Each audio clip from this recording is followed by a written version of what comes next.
Pemirsa, sebelum kita melanjutkan kembali diskusi, kali ini kita akan terhubung dengan WNI yang berada di Qom, Iran, Ismail Amin, untuk melaporkan kondisi terkini di sana. Ismail, IRGC menyebut Selat Hormuz sepenuhnya terkendali. Bagaimana pantauan Anda suasana di Iran saat ini? Apakah masyarakat masih menunjukkan dukungan atau sudah muncul kekhawatiran akan adanya eskalasi baru?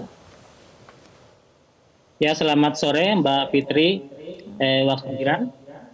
Kalau dilihat dari suasana dalam negeri yang muncul saat itu, ada dua hal sekaligus, yaitu dukungan yang masih terus terjadi dan rasa optimisme bahwa Iran sebenarnya punya kemampuan untuk menyelesaikan ini sampai Amerika menyerah. Jadi dari awal tidak ada kekhawatiran jika eskalasi kembali terjadi. Sebab dari opini publik, dari awal mereka menentang adanya negosiasi dan berpendapat bahwa sebaiknya Amerika tidak perlu diberi ruang dialog lagi dengan pengalaman Amerika sering mengingkari janji bahkan melakukan serangan di tengah perundingan sedang berlangsung. Jadi sama sekali tidak ada kekhawatiran dari masyarakat jika kemungkinan eskalasi kembali terjadi. Apalagi kekecewaan, tidak ada kekecewaan dari masyarakat Iran tentang hasil negosiasi yang buntu ini. Karena memang sejak awal mereka tidak percaya dan menentang adanya negosiasi ini. Mereka tunjukkan justru rasa bangga kepada para tim negosiator yang tidak gampang menyerah pada tekanan Amerika dan lebih mengutamakan kedaulatan dan hak-hak negara di atas apapun. Jadi sampai sekarang aksi-aksi dukungan masyarakat Iran itu masih terus terjadi. Setiap malam itu masih terus dilakukan sambil menunjukkan loyalitas dan dukungan mereka kepada pemimpin tertinggi dan pemerintah dan militer Iran. Oke, masih terkait mengenai respon publik, Ismail, terkait kebijakan tol Bitcoin, bagaimana respon dari masyarakat dan para ekonom di Iran? Apakah langkah ini dinilai tepat bagi mereka atau justru menuai kritikan? Terkait kebijakan tol Bitcoin ini, mengenai respon masyarakat, saya pribadi ini perlu hati-hati sebab kami tidak mendapatkan informasi resmi ataupun kredibel yang bisa dipertanggungjawabkan terkait dengan ini. Yang kami dapatkan bahwa Iran memang mempertimbangkan skema pungutan atau tol bagi kapal yang melintas, dan ini disebutkan ada pembahasan pembayaran itu bisa saja dilakukan termasuk kemungkinan dilakukan dalam bentuk kripto. Tetapi saya belum melihat ada laporan kuat dan terbuka yang benar-benar memetakan respon masyarakat Iran atau konsensus ekonomi domestik yang terhadap istilah tol Bitcoin ini. Belum ada kebijakan resmi yang final. Jadi jawaban yang bisa saya sampaikan bahwa isu ini lebih banyak dibaca sebagai opsi strategis yang muncul dari kontrol Iran atas Selat Hormuz, bukan sebagai kebijakan ekonomi yang sudah selesai diputuskan dan diterima oleh publik. Jadi dari perspektif resmi Iran, ide ini direpresentasikan sebagai konsekuensi dari kontrol keamanan maritim. Sementara dari sudut ekonomi internasional, ini bisa saja mungkin memunculkan kritik karena dianggap menyalahi kebiasaan hukum pelayaran global. Tapi Iran bisa saja mengambil kemungkinan ini atau opsi ini karena untuk menghindari adanya sanksi dari Amerika Serikat. Oke, Ismail, sebelumnya kita sudah mendengarkan laporan dari warga negara Indonesia yang ada di Washington DC, Amerika Serikat mengenai pandangan media-media Amerika terhadap perundingan yang terjadi di Islamabad, Pakistan yang kemudian berakhir dengan gagalnya kesepakatan antara Amerika Serikat dan juga Iran. Nah, bagaimana kemudian sorotan dari media di Iran sendiri soal perundingan di Islamabad?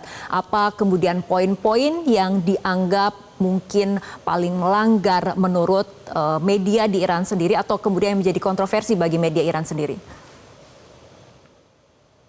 Ya Mbak Fitri, kalau kami melihat media-media perkembangan wacana di media-media Iran, itu ada beberapa poin dari sudut pandang Iran yang dipandang paling tidak masuk akal atau tidak rasional. Yaitu yang pertama, tuntutan penghentian atau pembongkaran program pengayaan uranium. Karena bagi Iran ini menyangkut hak kedaulatan dan hak teknologi yang selama ini selalu mereka tegaskan bahwa apa yang mereka lakukan untuk kepentingan sipil, untuk kepentingan perdamaian, karena mereka menandatangani perjanjian NPT, kemudian juga siap pengayaan uranium mereka siap untuk diawasi, diinspeksi oleh Badan Atom Internasional.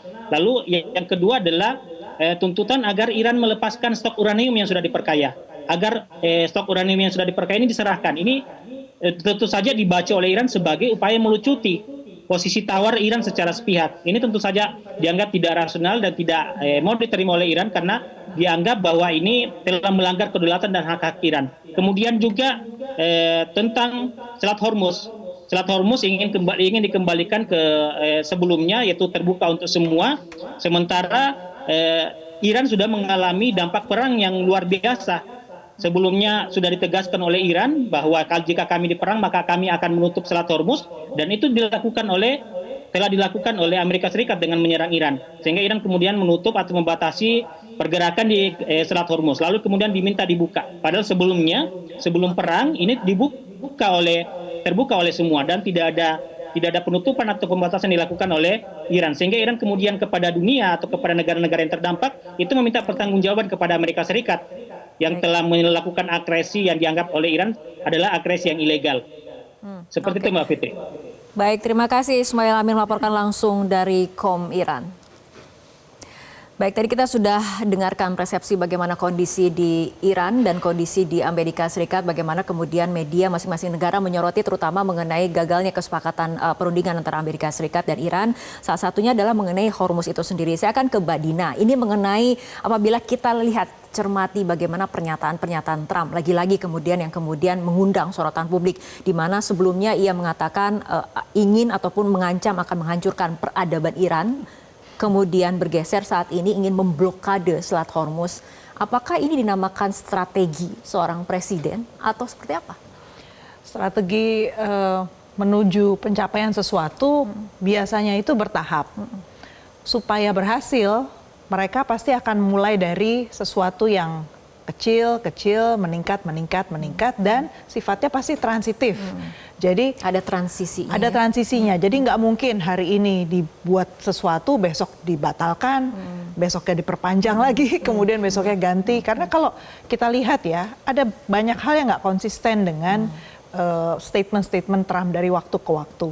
Pertama kalau soal Hormuz, sebenarnya Hormuz ini kan awalnya nggak tertutup toh. Ya. Dan Trump itu dalam posisi mengejar karena membunuh Ayatollah, saya pikir arahnya lebih ke regime change. Sesudah regime change, dia berusaha untuk melakukan hal lainnya yang sifatnya kemudian membangun Iran yang lebih bisa bekerja sama lah. Waktu awal kita pikir seperti itu. Ternyata bergerak ke menyerang pusat-pusat nuklir, kabarnya begitu kan. Tapi begitu program nuklir nggak ditemukan, dia bergeser lagi ke hal yang lain. Ketika Iran bergerak ke arah menutup Hormuz untuk menambah poin kekuatan dia dalam negosiasi terhadap Amerika Serikat, kemudian poinnya menjadi Hormuz. Tapi dengan kita lihat dia kemarin sempat melepas minyak dari Rusia, diizinkan untuk keluar dan tidak lagi diembargo, hanya demi minyak itu harganya lebih stabil, terus hari ini dia mau blokade. Tidakkah kita bisa melihat semua ya, kesimpulannya bahwa nggak ada strategi dari pihak Amerika Serikat.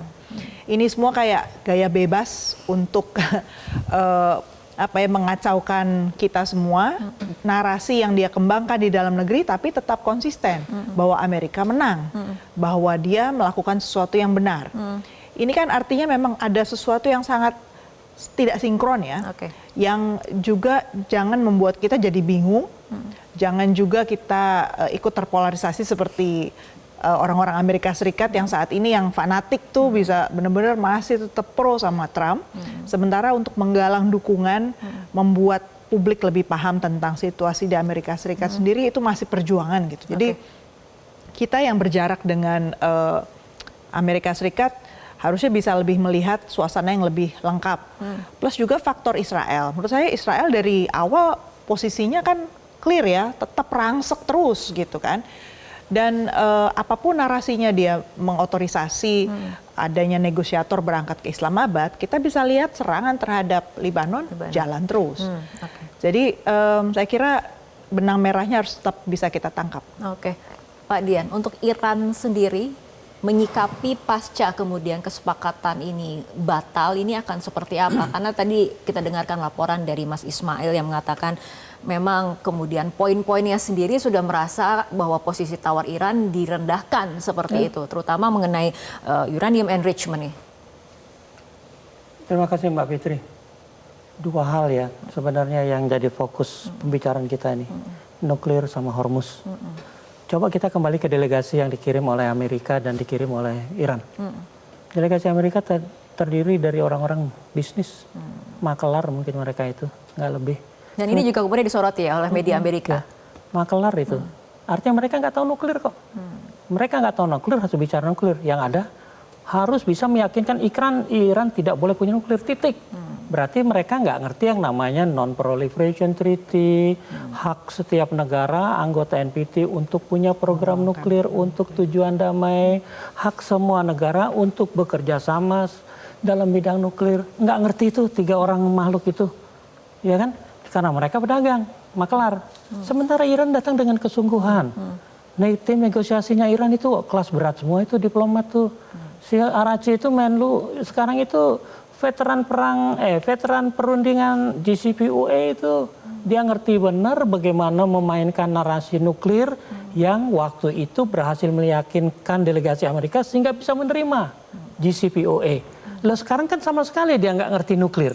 Yang ada adalah bagaimana menguasai Selat Hormuz atau minyak yang berasal dari kawasan Teluk Persia supaya berada di kontrol mereka. Makanya sekarang narasinya dalam kaitan Hormuz sudah lebih unik lagi nih orang-orang ini. Katanya menutup pelabuhan-pelabuhan Iran. Mereka nggak ngerti ya bahwa yang namanya sanksi Amerika itu melarang Iran menjual minyak. Bagaimana ada aktivitas minyak yang besar di pelabuhan-pelabuhan Iran? Yang ada adalah aktivitas untuk domestik. Ya tidak. Karena yang minyak yang Iran produk tidak boleh diimpor, sehingga ya Iran produksinya jelas turun. Tapi ya tidak demikian harus turun secara total dari 4 juta barel jadi 1,5 buat domestik. Tetap peminat minyak dan banyak makelar orang Amerika juga yang berdagang minyak di Iran ya. Walaupun minyaknya disalurkan melalui Irak misalnya, melalui Bahrain, Oman, atau melalui Uni Emirat Arab. Artinya kapal tanker internasional ini posisinya di Selat Hormuz ini di mana Pak Dian? Di Teluk Persia. Teluk Persia itu luas sekali. Selat Hormuz adalah pintu masuk ke Teluk Persia. Nah, di Teluk Persia itulah negara-negara Teluk berkumpul, yaitu 6 negara yang mengeroyok Iran. Dan mereka memang menghasilkan minyak. Khususnya Arab Saudi, penghasil minyak terbesar salah satu di dunia. Jadi yang dimaksud Amerika untuk memblokade Selat Hormuz itu seperti apa? Itu dia ajaibnya. Berarti kan dia juga nggak ngerti peta dan nggak ngerti geopolitik itu orang. Ya tidak. Dia sekarang memblok Selat Hormuz. Padahal minyak-minyak Arab itu kalau tidak bisa lewat, ya yang susah negara Arab teman-teman yang royok itu. Nah, tapi ada poin lagi. Dia memblok itu, yang terkena siapa? Antara lain Cina. Karena Cina mengimpor 500-an, India, Pakistan, dan sekitarnya, Jepang, Korea juga banyak. Berapa total kan ada sekitar 12 jutaan tuh dari Teluk Persia saja. Artinya memblok ini memblok kawannya dia juga. Itu satu hal. Tapi memblok Cina urusannya panjang.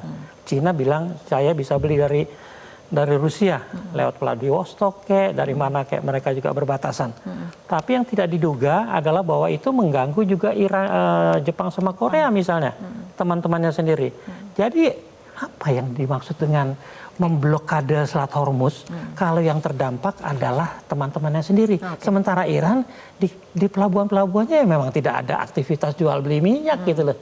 Ya itulah makelar minyak kalau kumpul begitu. Oke, baik, kita akan lanjutkan kembali perbincangan, tapi kita ikuti jeda berikut terlebih dahulu.